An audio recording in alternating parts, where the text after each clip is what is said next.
Le retour de Robert Downey Jr. dans le MCU pour incarner Dr. Fatalis a été annoncé lors du Comic-Con de San Diego en juillet 2024. Cette annonce a suscité des réactions immédiates parmi les fans et les critiques, relançant le débat sur l'avenir du MCU et la manière dont ce retour pourrait impacter la franchise. 5 ans après sa fin de parcours en tant que Tony Stark dans Avengers Endgame, l'acteur est apparu comme étant la solution idoine pour accompagner les frères Russo dans les Avengers, Doomsday et Secret Wars. Exit Kang et Jonathan Majors, c'est désormais Fatalis qui va prendre les devants. Face à ce retour, beaucoup d'interrogations, beaucoup de joie, de réticence. Et on comprend cet imbroglio d'émotions. Si l'on pèse le pour et le contre de ce retour XXL, on ne peut pas s'empêcher d'être dubitatif.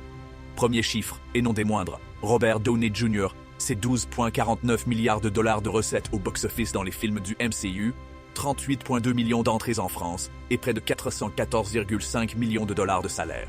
Un ponte. Le MCU n'a jamais fait le deuil de son Tony Stark et a besoin d'un acteur hyper bankable, capable de réunifier le public sous la maison mère. Une raison qui coïncide avec le retour d'Anthony et Joe Russo pour la réalisation de Doomsday et Secret Wars. Néanmoins, la surprise est totale, comme l'a déclaré Jeremy Renner, Hawkeye, auprès de US Weekly. Ce fils de Poe, il ne m'a rien dit, et nous sommes de bons amis. Je me suis connecté et j'ai commencé à faire exploser le téléphone de Downey. J'étais là. Que se passe-t-il? Tu nous cachais ça? Je suis vraiment excité à ce sujet. Ce pari ultime de Marvel semble être une occasion désespérée de construire Fatalis autour de RDJ, bien qu'il faille prendre un virage total dans la saga du multiverse, orpheline de Kang. Tout changer au prix de la vraisemblance de l'univers.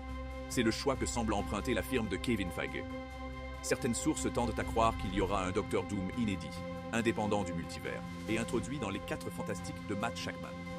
D'autres pensent qu'il s'agira d'un variant de Tony Stark, ce qui viendrait dénaturer un personnage ultra apprécié des fans. Mais ce choix osé de récupérer son ancien acteur ne fait pas l'unanimité.